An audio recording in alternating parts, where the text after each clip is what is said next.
das bin ich auf einem Date mit einem Typ. Alter, nein, ich kann nicht mehr.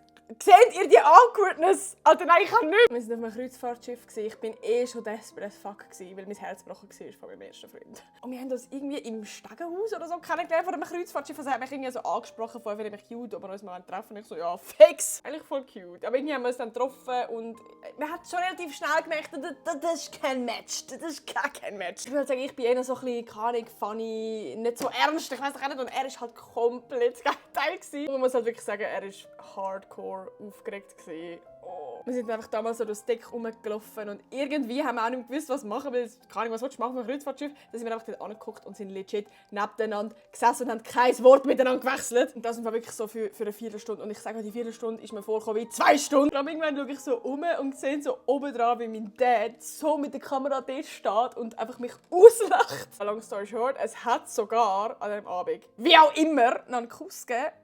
Ja. Und nachher haben wir uns nie mehr gesehen. Wir haben also ein bisschen geschrieben, aber das ist einfach... Nein, also erstens war es eine Fernbeziehung, zweitens wir haben gar nicht gematcht und drittens sie hat mir nachher noch geschrieben, was er alles mit mir machen will. Und ich bin so nee, du bist erst 14, Kollege.